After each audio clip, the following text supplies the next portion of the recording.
Bienvenidos a Generación Euro para quienes nos veáis en tiempo real de este miércoles ya, miércoles 28 de febrero de 2024. Penúltimo día excepcionalmente. Os dije ayer que era un poco supersticioso y no quiero profundizar en el tema, de verdad, porque es que lo paso mal, me da mal rollo. Oye, cada uno tiene sus rarezas y sus manías y yo tengo algunas. Esta es una de ellas y sigo insistiendo, mañana es el cumpleaños del figura, dato poco conocido y poco resaltado, no suficientemente ensalzado. Le estamos preparando una sorpresa, todavía no sabemos cuál. Algo se nos tiene que ocurrir. Bueno, miércoles 28 de febrero, doctor Daniel Lacalle, economista jefe de Tresis y el mejor economista de España.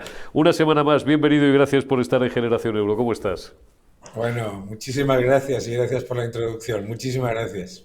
Bueno, oye, ayer escuché un vídeo absolutamente incontestable en tu canal que recomiendo a todo el mundo que vea o que le eche un vistazo. Daniel Lacalle, filtráis por YouTube, inmediatamente llegáis al canal de Daniel Lacalle. No es que bueno, pues haya corrupción en el seno del socialismo, es que el socialismo, por definición, necesita a la corrupción. La razón de ser del socialismo es la corrupción. Sin corrupción, dicho de otra manera, para hacerlo más fácil, sin la corrupción el socialismo, Daniel, no existiría. Estamos asistiendo al enésimo capítulo de una larga historia de robo, de ejemplos, en el mejor de los casos, de mala gestión del dinero público y de los asuntos públicos, y en el peor de los casos, directamente de depredación de las arcas públicas. ¿Quieren ustedes más? Ahí tienen grandes naciones como Argentina hundidas después de décadas de socialismo. Esto que estamos viendo aquí son peanuts, por hablar en terminología anglosajona, si lo comparamos con otros países, pero no deja de ser, Daniel, un maldito escándalo. Es un absoluto escándalo, totalmente de acuerdo. Y la gente dice, pero bueno, ¿cómo que el socialismo no existe sin corrupción? Vamos a ver, el socialismo es la agresión constante a la libertad individual y a la libertad empresarial. Por lo tanto, es corrupción. De entrada, porque es darle al poder político un nivel de control sobre la economía y sobre la sociedad que es siempre la primera parte y la antesala de un proceso corrupto en el que se genera una serie de elementos desde eso que llaman gasto clientelar, corrupción, desde eso que se llama el control de las instituciones, que es corrupción, y obviamente lo que estamos viendo todos los días, controlar la fiscalía, corrupción, negar la pandemia, hacer contratos opacos por más de 5.000 millones, corrupción. Todo lo que estamos viendo constantemente en el proceso de destrucción de la voluntad de los ciudadanos y de la voluntad de los seres libres individuales es corrupción. Y esto lo estamos viendo y ahora sale lo de Coldo. ¿Y lo de Coldo qué es? Pues lo de Coldo es lo que ya sabíamos, el del Seagate, el rescate de Plus Ultra, corrupción, el rescate de discotecas, la utilización constante del dinero público de la manera más aleatoria y opaca, pagar un 700% más por las mascarillas que suministra la empresa de Coldo con respecto a las que llegan a través de concurso público, pagar un 55% más por las mascarillas que suministra Coldo y luego no pedir ni siquiera que le devuelvan el dinero cuando son fallidas, etcétera, etcétera. Eso es corrupción.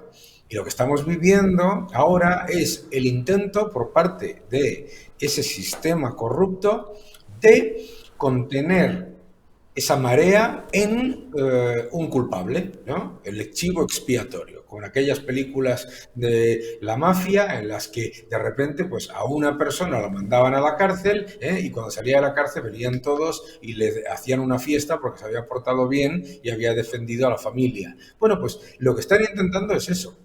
¿Cuál es el problema?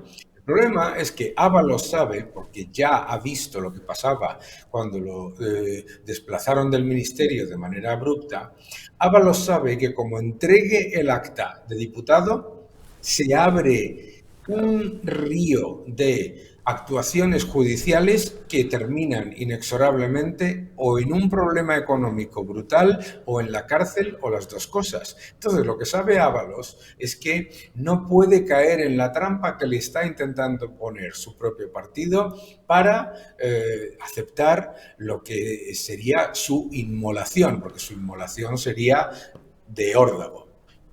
Su inmolación sería de órdago, efectivamente. Lo que ocurre es que tú has descrito prácticas mafiosas y yo estoy completamente de acuerdo. Atended simplemente, y no hace falta que demos nombres, porque ya todos conocemos los tonos y las voces de todo el mundo, ¿no? Atended a declaraciones que estamos escuchando estos días, que por otra parte llevamos, en mi caso y en el caso de Daniel, más de 30 años escuchando, que es el tiempo que llevamos mirando esto, ¿no? Esto de os estáis equivocando, no sabéis lo que estáis haciendo. Esto es, de verdad, es de Francis Ford Coppola. Es decir, yo le dije... Es verdad, ni siquiera de los intereses creados de Benavente, de las 3 cintas de la trilogía del Padrino, 9 o 10 horas, donde está condensado absolutamente todo lo que alguien, en el mejor y el peor de los casos, necesitaría para sobrevivir en este proceloso mundo. Pero además estamos hablando, por ir a términos meramente de gestión, que no son tampoco menos importantes, Daniel, de un perjuicio económico para las arcas del Estado, es decir, para los bolsillos de todos nosotros, absolutamente brutal.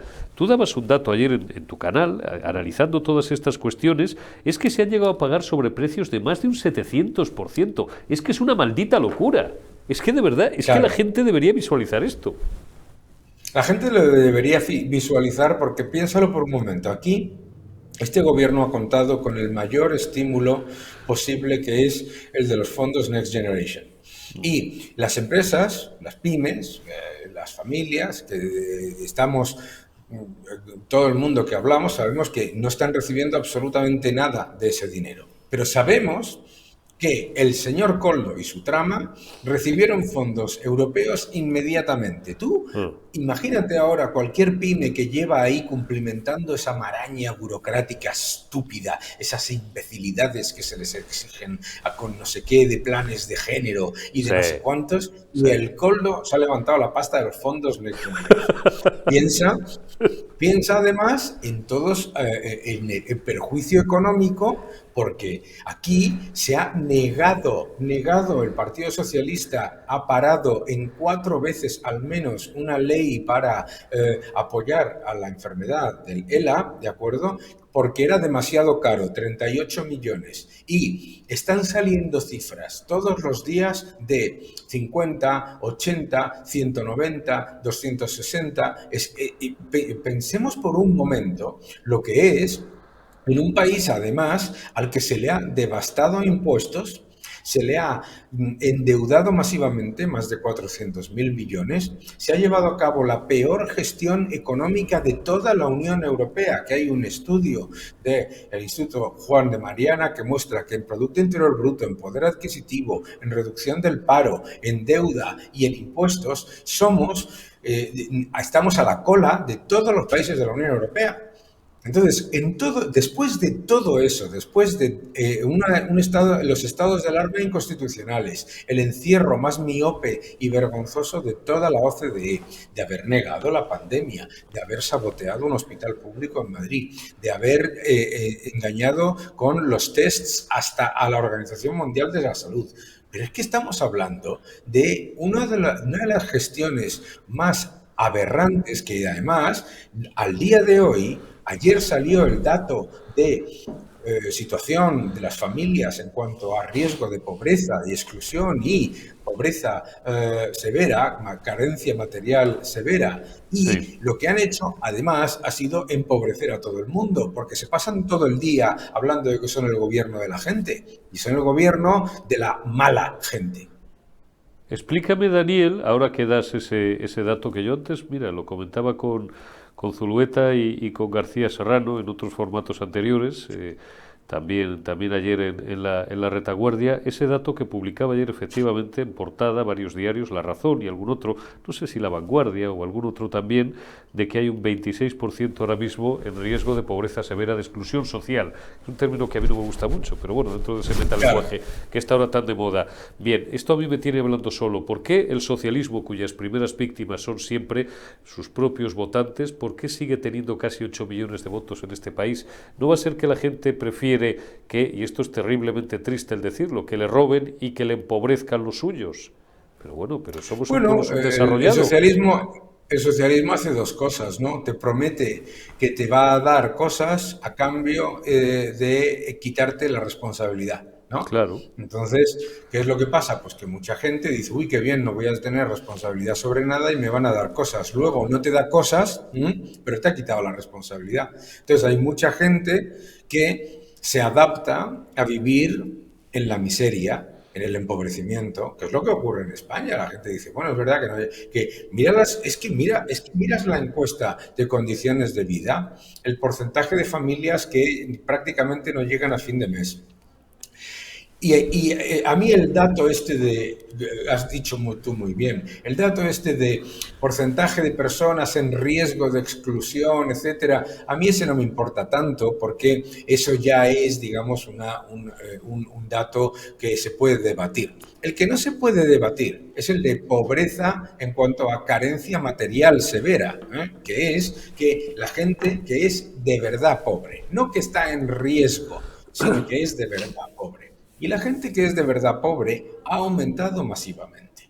Y esta es la parte importante, porque es que el gobierno ha aumentado en más de 100.000 millones el gasto clientelar y político, diciendo que era para ayudar a la gente. Y lo que ha hecho ha sido aumentar la pobreza de verdad, la pobreza que es carencia material severa. Carencia material severa es que no puedes comer lo mínimo para estar sano, que no te puedes permitir la calefacción y además el alquiler, etcétera, etcétera, porque todo esto ha venido con una enorme subida de impuestos al IBI, a la electricidad, al gas, a todo, etcétera, etcétera, etcétera. Entonces, la muestra es que el socialismo siempre destruye lo que finge proteger. ¿Y por qué tiene 7 millones? Ojalá, ya le gustaría a ellos que hubieran votado 8 millones de personas al socialismo. ¿Pero por qué tiene alrededor de 7 millones de votos? Porque aquí en España ya hemos llegado al nivel de ridiculez de votar como si fuese el fútbol. Yo soy del Barça, claro. Soy del Madrid. Gane el Barça o pierda el Barça, tenga un buen entrenador o un buen equipo, o gane el Madrid o pierda el Madrid, tenga un buen entrenador o un buen equipo. Me da exactamente igual. Yo soy como decía María José Jesús Montero, ¿no? Decía, los colores, hay que ser de los colores. Sí. No, eso es una estupidez. Eso es una estupidez y te están engañando, ¿no? Y yo creo que los primeros, que tú y yo y todos, los que cuando está gobernando los otros, pues también criticamos de manera muy importante las cosas que consideramos que se hacen mal. Desde luego lo que me parece increíble es esta capacidad de utilizar los mecanismos de una secta que tiene la izquierda para mantener a su electorado completamente zombificado, porque si ves la forma de actuar es exactamente la misma que la de la cienciología, por decirte un ejemplo. Ojalá, vamos, que va muchísimo más libre la cienciología que la propaganda socialista. Está claro. Oye, antes de despedirte, Daniel, ¿alguna cuestión más? Dices que el socialismo quita, el socialismo lo que nos ha levantado de momento a España y también a Madrid es esa agencia europea antiblanqueo, que claro, como era la moneda de cambio, para que le pusiéramos a la doña 5 años de sueldo como presidenta del Banco Europeo de Inversiones, 383.000 euros al año, casi, no totalmente, pero casi libres de impuestos, pues digo, nos han levantado la agencia antiblanqueo, como ya sospechábamos, y se va a Frankfurt. Y lo peor es la satisfacción que le ha entrado al figura. Me dicen mis amigos, no, esa cara de satisfacción la tiene porque se la ha levantado Ayuso. Qué poco sabéis. Digo, esa cara de satisfacción la tiene porque así aleja a otro organismo más que les podían investigar a ellos. Bueno, me dicen que a veces Ya, soy un poco bruto. Es un maldito escándalo. Es decir, es que no pueden echarle más paletadas de tierra al prestigio de España estos tíos.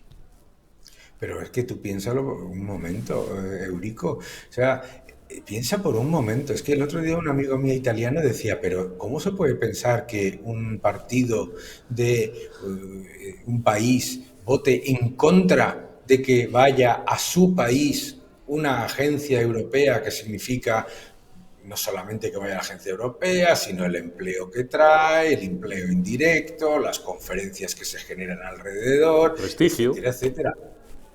Pero es alucinante. Tenemos que recordar por qué se hace de esta manera. En la Unión Europea, el proceso de movimiento de sedes se hace aposta a otros países que no son Alemania o Francia para hacer Europa, para que, oye, todo el mundo se sienta involucrado con las instituciones europeas, para que las instituciones europeas permeen a todos los países, para que generen beneficios para todos los países. Entonces llega un partido, el Partido Socialista Obrero Español, que tiene narices, y decide no solamente que no vaya a España, no solamente que no vaya a Madrid para fastidiar a Ayuso, que es su némesis, ¿no? Sino, atención, que vaya a Alemania.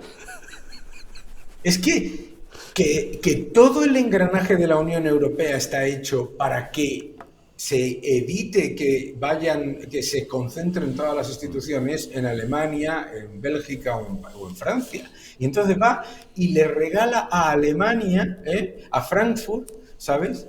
O sea, es que esto es tan alucinante. Y claro, ya la derivada que tú acabas de decir. Claro, tienes a la agencia antiblanqueo en España y se van a poner a mirar lo que está pasando con ciertos países del sur, ciertos Hombre, países del este y ciertos países del este lejano y dices, a ver qué es lo que pasa. Claro, esa es la otra. está claro. Oye, ultimísima, Daniel, ¿qué opinión tienes de la instrumentación e instrumentalización, que ambas cosas son, de, bueno, una sociedad o una empresa pública para entrar, perdón que sea tan gráfico, voy a intentar centrarme otra vez, en una buena parte del accionariado de Telefónica? A mí esto seguro que es legal, claro, evidentemente, porque tontos no son los que han diseñado ese proceso, pero joder, a mí esto me ha sonado, primero, un poco... Iba a utilizar un término grueso, me parece una marranería y además, no sé, me ha recordado pues tiempos pretéritos, ¿no? Esto ya lo hacía el Bueno, franquismo, ¿eh? Es claro, decir, no sé, me ha dejado un claro, poco triste. Yo pensaba que habíamos avanzado algo en España, pero veo que no. claro. Lo primero, se repite mucho por parte de la izquierda, es como decir, no, es que Telefónica era una empresa pública y hay que devolverla a lo público. No, No es verdad. Telefónica era una empresa privada De interés público. que fue nacionalizada Eso es. por el franquismo. Era una empresa privada y privada, ¿eh? Que fue nacionalizada por el franquismo. Entonces, lo que les pasa es que les gusta más Franco, ¿eh? Vamos, si ellos pudiesen, harían exactamente lo mismo que hacía el franquismo. Entonces, eso por un lado. Segundo, es mentira que el gobierno tenga la obligación de tomar un porcentaje en el accionariado para defender la independencia estratégica de Telefónica. Eso es mentira. ¿Por qué? Porque para defender la independencia estratégica de Telefónica, precisamente tienes la legislación, la regulación y la regulación europea. No hay ninguna necesidad de tomar una posición en el accionariado. Aún más, es que el porcentaje que quiere comprar el accionista saudí no podría tenerlo sin la aprobación del gobierno. Por lo tanto, es falso que el gobierno tenga que tomar un porcentaje en el accionariado de Telefónica para evitar que los saudíes lleguen. Los saudíes solamente llegan si lo aprueba el gobierno. Tercero, es completa y absolutamente falso que el gobierno se pueda permitir gastarse 2.000 millones en tomar una posición en Telefónica con un Estado masivamente deficitario después de haber multiplicado por 4 la deuda de la Seguridad Social y aumentado la deuda pública en 400.000 millones. Y finalmente, es absolutamente aberrante que nadie en España dude el motivo ulterior de, como dicen en inglés, el ulterior motive de este movimiento, que es politizar Telefónica. No es defender su independencia estratégica. Si quieres defender su independencia estratégica, lo que haces es lo siguiente. Número uno, todo eso que se llama accionistas ¿cómo le llaman? El núcleo duro. Núcleo duro.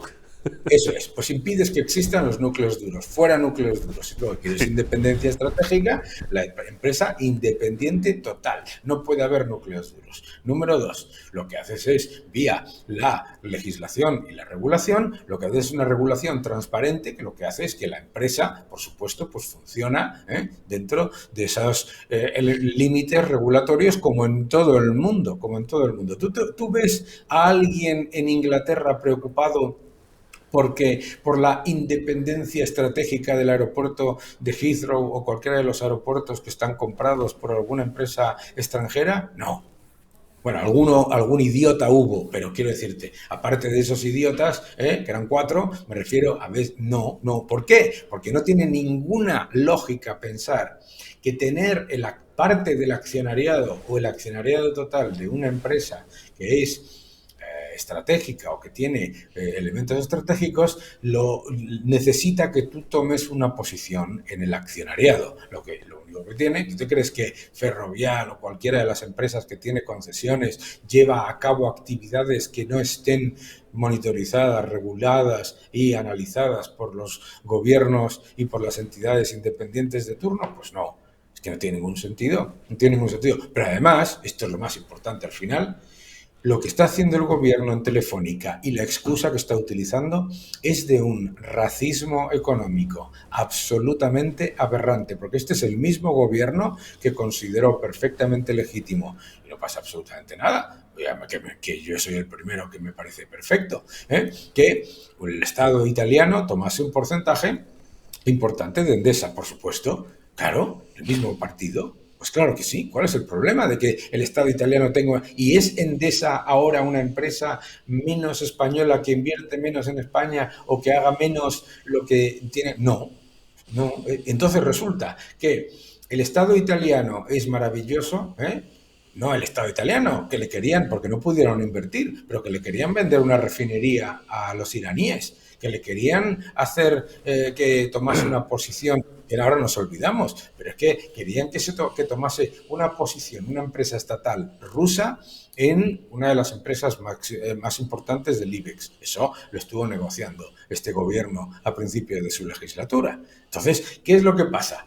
Que no es nada más que una excusa para politizar. Porque, claro, la realidad al final es que si una empresa toma un 10% de Telefónica, en realidad, mis queridos amigos, sea saudí, sea española o sea de Katmandú, la realidad es que no controla nada, porque todo el mundo que conoce el consejo de una empresa como Telefónica sabe que la gente que está en el consejo no recibe información privilegiada de ninguna manera, ni información estratégica, ninguna.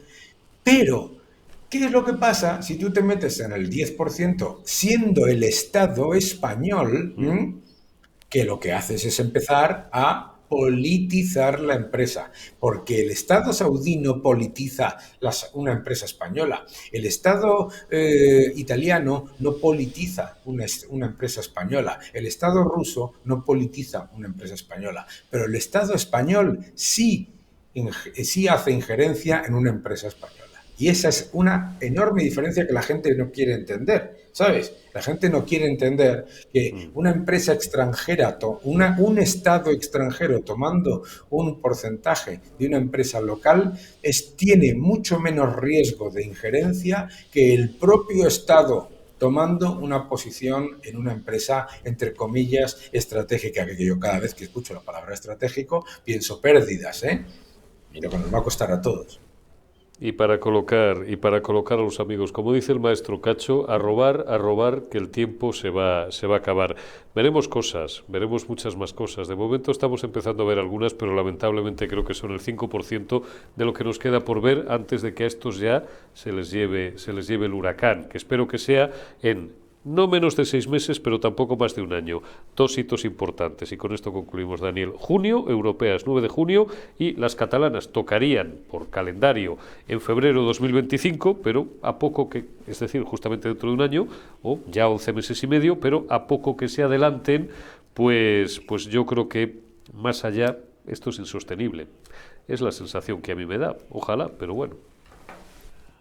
Ojalá, Veremos. ojalá, ojalá no porque seamos aquí clarividentes, sino No. porque lo que tú has dicho es muy importante, es que esto es insostenible. Esto es insostenible. Daniel Lacalle, economista jefe de Tresis y doctor en economía. Muchísimas gracias. Una semana más. Cuídate y nos vemos y nos hablamos dentro de unos días. Un abrazo. Un fuerte abrazo, gracias. Un fuerte abrazo, Daniel. Gracias también a todos vosotros. Hasta aquí, Generación Euro. Mañana más y mejor.